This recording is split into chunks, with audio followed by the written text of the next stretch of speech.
Bonsoir les âmes et les amis. Euh, J'aimerais vous faire une séquence toujours dans la notion de l'envers du décor parce je viens de vivre quelque chose d'assez fort depuis samedi, quelque chose de particulier dont j'avais déjà évoqué au cours d'un live précédent, il y a quelques semaines ou peut-être 2, 3 mois. C'est quelque chose qui m'a permis de vivre une situation extraordinaire, je vous explique.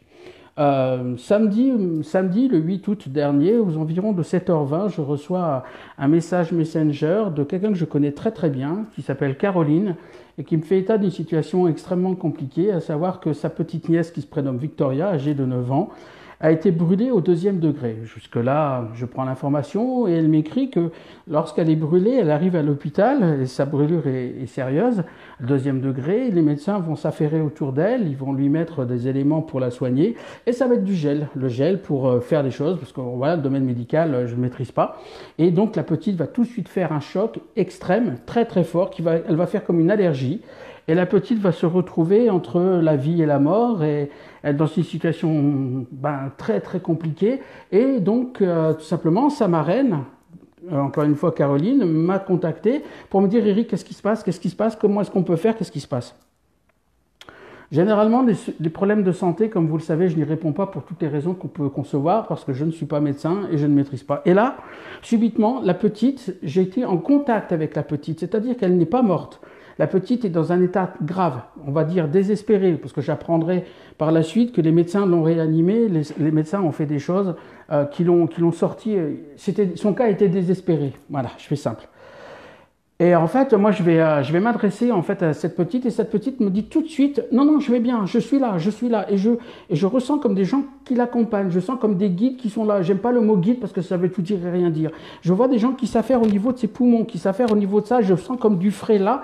Et en fait, elle a fait une réaction qui font saigner tout de suite ses poumons. Donc, c'était là. Et puis, je commence à voir les larmes, j'ai les larmes qui me montent, j'ai les échanges textes, parce que c'est des échanges écrits qui seront faits.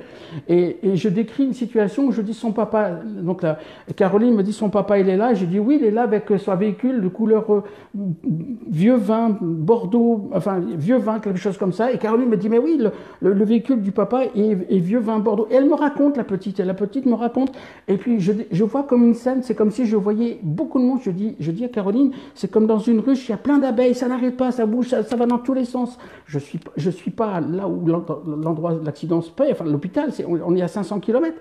Et puis effectivement, il y avait entre 15 et 20 personnes du corps médical qui s'affairaient autour de cette situation qui était compliquée parce que la petite est entre la vie et la mort, elle sera même évacuée en urgence visiblement absolue ou quasi absolue. Et puis aujourd'hui, Caroline, elle me demande bien évidemment, Eric, quel diagnostic peux-tu donner? Je ne peux pas donner de diagnostic, je me refuse à donner, mais je sens et j'entends quelque chose, mais par respect pour les parents, par respect pour le fait que je puisse me tromper, je ne veux pas donner de diagnostic. Et puis, la magie des choses. Caroline m'envoie un message il y a moins d'1 heure. Et elle me dit, faut que je te parle de la petite qui est en train de sortir de cette situation-là. Et là, la petite m'apparaît. Je discute avec Caroline. Et là, pouf, elle arrive. La petite est là. La petite, je dis bien, elle est toujours à l'hôpital. Et je ne comprends pas. C'est l'objet de ce live, l'envers du décor. Parce que ça, je ne le comprends pas, les amis. Je ne le comprends pas parce que la suite... Je vais donner des informations que je ne connais pas, que la petite me donne. La petite est dans un état végétatif, la petite est dans un état et je décris ce qu'elle vit, je décris les choses. Je vais même dire à Caroline, j'ai fait du cheval la semaine prochaine, je veux refaire du cheval. Elle venait de faire du cheval la semaine dernière, ses parents hésitaient à la réinscrire en club de cheval et je vais décrire l'accident. Elle va me dire, voilà, j'ai été bouillantée, j'ai eu de l'eau bouillante, brûlée au 2e degré parce que maman, tout simplement, elle a préparé comme des spaghettis, et c'est ce que je vais dire à Caroline, et elle s'est pris les pieds dans quelque chose, je ne me suis pas poussé, et l'eau m'est tombée dessus. Et c'est comme ça que je vais voir les choses. C'est ça que je vais dire. Et la petite, subitement, se met à me parler, et je parle à Caroline qui est en face de moi, comme vous pourriez être en face de cet écran, et je vais décrire, je vais m'adresser à Caroline, je vais lui dire, je vais faire du cheval, dis à maman que je vais bien, et tout de suite, la petite dit, sans même que j'intervienne, elle dit, tu diras à maman qu'elle n'y est pour rien, tu dis à maman qu'elle n'y est pour rien, c'est un accident, il y a eu quelque chose. Et là, je fais pouf, comme l'eau qui arrive sur elle, en préparant des spaghettis. Pourquoi je fais ce live? Parce que je ne comprends pas. Parce que quelqu'un qui est de l'autre côté, je peux concevoir que je lui parle, je peux concevoir que je transfère un message. Mais comment moi, Eric, je ne comprends pas, les amis, je ne comprends pas. Et ça m'était arrivé il y a déjà maintenant quelques semaines, peut-être 2-3 mois, je ne sais plus, les lives précédents, on pourrait les retrouver. Mais ça s'est reproduit là, ça s'était reproduit, oui, voilà, avec Émilie, la dame était Alzheimer, et je lui décrivais des scènes de sa vie, et là je viens de le faire avec quelqu'un, et je l'ai vu dans le coma, je l'ai vu qui dansait, j'ai vu des choses, je ne peux pas vous décrire parce que je pourrais ne pas être pris au sérieux. Mais ça, c'est pas grave en fait. C'est comme si on s'affairait samedi autour d'elle, on faisait ça sur elle. Il y a des entités qui étaient là. Je sais que je vais passer pour quelqu'un. Mais alors, c'est pour ça que je voulais vous dire, si jamais demain, comment vous dire, on m'a dit que je pouvais parler aux gens qui étaient dans le coma. Je viens de le démontrer, je viens de le prouver. Si je devais prouver quelque chose, ça veut dire que quand on est débranché, on sait que les gens nous entendent, on ne sait pas comment ça marche. Mais alors comment moi, qui suis à 500 km, je peux décrire une scène? Comment je peux décrire un véhicule? Comment je peux décrire un après? Comment je peux faire ça? C'est un truc de dingue. Ça veut dire que ça nous dépasse. Ça veut dire que le corps, il a une conscience et puis qu'il y a quelque chose à côté qui s'en va pendant qu'on s'occupe de nous. Elle est en train de me raconter ce qu'on est en train de lui faire. J'ai vu qu'on faisait quelque chose au niveau de ses poumons.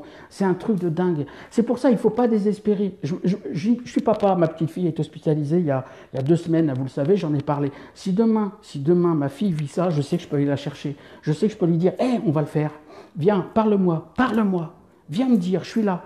Et j'ai te posé une question tout à l'heure à Caroline, et je lui ai demandé, parce que là, elle est partie rejoindre, parce que Victoria a une petite sœur jumelle, elle est partie manger au restaurant avec cette petite fille, pour pas la... Voilà, elle fait partie de la famille, cette petite que la famille ne délaisse pas, évidemment, Caroline va manger avec elle. Et j'ai dit à Caroline 2 choses. Caroline, j'aimerais... Déjà, j'ai son accord pour vous parler de ça, parce que je ne l'ai pas fait. C'est pas à titre de promotion, hein, c'est pas à titre publicitaire, c'est pas à titre... On s'en fout. Je cherche à vous expliquer quelque chose que je n'explique pas. Je vous montre qu'il y a quelque chose qui me dépasse. Et ce n'est pas de la publicité. Ce n'est pas de la récupération. Ce serait dégueulasse, pardon, mais c'est dit, sur le dos d'un enfant. Par contre, ce truc de dingue, là, je l'ai vécu. Et Caroline, en fait, elle viendra témoigner. C'est-à-dire que derrière ce que vous avez écrit, avec son accord et son autorisation, parce que ce live n'existait pas s'il n'y avait pas eu son accord et son autorisation, tout simplement, Caroline viendra témoigner de ce que je viens d'échanger avec vous. Et derrière, ça c'est la chose la plus dingue, l'une des choses les plus dingues, et Dieu sait que j'en fais, et vous le savez, vous le découvrez avec moi dans l'envers du décor, que je fais, que je n'explique pas. Alors, ouais, c'est rassurant, comme disait Nathalie, absolument. C'est le truc de fou, c'est un truc de malade. Alors c'est pour ça, encore une fois, je ne cherche pas à faire une démonstration d'un don personnel.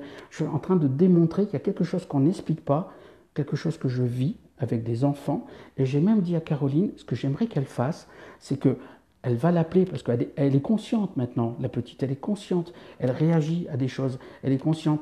Et je vais simplement qu'elle lui dise, hé, petite, il y a Eric qui te dit de te dire de te calmer, parce qu'elle était comme dans sa vie. Je lui ai fait passer un message. Et j'ai demandé à Caroline après, quand la petite reviendra, qu'elle sera rétablie de la situation, je lui ai posé une question, si la petite est d'accord, est-ce qu'elle m'a entendu?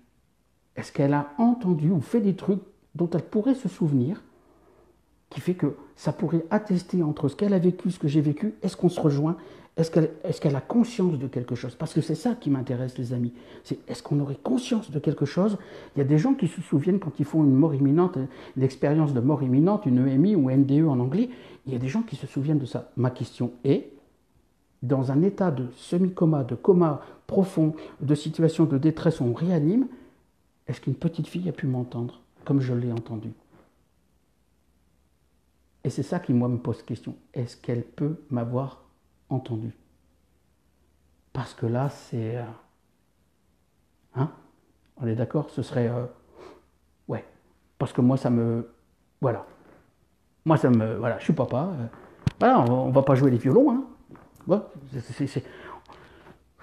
Voilà, je ne m'attendais pas à faire un live aujourd'hui, de cette séquence, pardon, encore une fois, l'envers du décor, mais je voulais vous partager ça parce que c'est un truc de fou. Alors, je vous donnerai des nouvelles, je vous reviendrai sur l'état de cette petite, mais derrière ça, il y a quelque chose qui me dépasse, mais l'envers du décor, il sert à ça. Là, vous rentrez dans mon quotidien de vie, vous rentrez dans quelque chose. Ça, c'est un truc de fou. Et c'est pour ça que je voulais vous le communiquer, parce que demain, si vous avez un être de votre famille, un membre de votre famille, pardon, pas un être, un membre de votre famille qui vit ça, ben peut-être que ça peut vous aider, m'aider, et c'est là où ça prend toute sa dimension, avec tout ce qu'on sait faire, avec les prédictions, avec avec tout ce que vous savez que je fais, que vous pouvez constater. Et ce n'est pas l'objet, et on est bien d'accord, d'une récupération publicitaire sur le dos d'une petite fille qui se prénomme Victoria qui a 9 ans.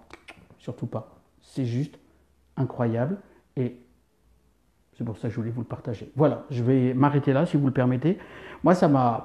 Quand j'ai vu ça tout à l'heure, quand j'ai eu des nouvelles et quand cette petite est venue me parler, elle était là. Et Caroline m'a dit, mais comment tu peux savoir pour le cheval? Comment tu peux savoir? Ben, je ne sais pas, elle me l'a dit. Et subitement, c'est comme si c'était plus moi qui parlais, comme si c'était quelque chose qui parlait à travers moi. Waouh! Elle n'est pas belle la vie, hein? Puis non seulement elle est belle, mais là pour le coup, je dirais qu'elle a de sacrés mystères. Hein? Ouais, en tout cas, c'est ce que je ressens, c'est ce que je vis. Merci les amis de m'avoir écouté. Je vais partager ce live, ouais, c'est pas une question de publicité, hein. Je ne peux pas l'entendre si vous le permettez, ça. C'est juste pour dire, regarde, il y a bien des gens qui font des livres sur... Il y a Joe Alexander qui est ici, qui pourra vous dire, il y a tous les preuves du paradis de Eben Alexander, qui est lui un neuropsychiatre, un neurochirurgien. Le gars, c'est une pointure, il va faire une méningite, logiquement son cerveau, il est bouffé par des trucs, il va revenir d'entre les morts et puis il va raconter des choses. J'en suis à peu près là. Ce qu'a dit Eben, ça s'appelle tout simplement les preuves du paradis d'Eben Alexander. Le gars, il est neurochir, c'est une pointure, Harvard, la totale. Le mec, il est sceptique, il croit en rien, puis un jour, il s'écroule. Tout le monde croit qu'il fait un AVC. Pas du tout. Il va faire une méningite et son cerveau est en train de se faire bouffer. Lisez le livre. C'est exactement ce que je suis en train de vivre. Et moi, je vous dis, voilà. Et vous le voyez, Alexander dit, le plus fou, c'est que tout ça se recoupe. Eh ben ouais, on en parlait hier avec Jou, justement, le hasard de la vie fait qu'on a échangé les messages, lui et moi, sur le livre, justement. Il y a le test aussi, de Stéphane Alix, pardon. Vous avez ces titres-là, pour ceux qui s'intéressent à ça, pour ceux qui veulent comprendre, parce que moi, je ne comprends pas, bah ouais, ça se recoupe. Déjà là, ça se recoupe, c'est là. Voilà. Merci les amis. Je me permettrai de revenir vers vous pour vous donner de plus amples informations sur l'état de la petite. C'est une chose, et qui est important, bien évidemment. Hein. Mais sur est-ce qu'il y aura encore des suites derrière de cette affaire? C'est un truc de dingue. Et donc voilà. Et voilà, vous avez Alexander qui dit exact. J'invite tout le monde à s'intéresser à Stéphane Alix. Vous avez le test, l'épreuve de je ne sais plus quoi. Enfin, Stéphane Alix, c'est un journaliste français, un reporter de guerre, qui a perdu son frère en Afghanistan. Non, il ne l'a pas perdu dans une guerre, il l'a perdu dans un accident de la route. Et puis, il va commencer à s'intéresser à tout ce que je vis, des gens comme moi. Vous avez Bruno aussi, des messages de Bruno. Vous avez en France des gens qui font des choses comme je l'ai fait là. Mais là, ça dépasse tout parce que là, c'est un truc de dingue. Donc voilà, donc, je vous dis aussi à bientôt et merci de d'avoir pris de votre temps pour ça. Je vous dis à très très bientôt. Sandrine, tu me dis un titre? Oui, donc les preuves. Tu as les preuves du paradis d'Eben Alexander. Il y a le test, Stéphane Alix. Et puis Marie Bolduc aussi, vous avez le couloir des élus. Alors, Marie Bolduc, on peut le trouver au Québec, mais est-ce qu'on peut le trouver en France? Mais ce sont des livres que j'ai lus et qui, moi, me parlent parce que ça fait écho à ce que l'a dit, Joe l'a dit, Alexander l'a dit. Ouais, voilà. Donc, moi, je vous dis à bientôt. Ouais, il existe un après et qu'on me dise surtout pas le contraire parce qu'une petite fille de 9 ans, comment je peux faire ça? Je sais pas. Voilà, je pose des questions. Hein. Comment je peux faire ça? Et finalement, quand je dis « et si tout venait d'une force ?» À bientôt.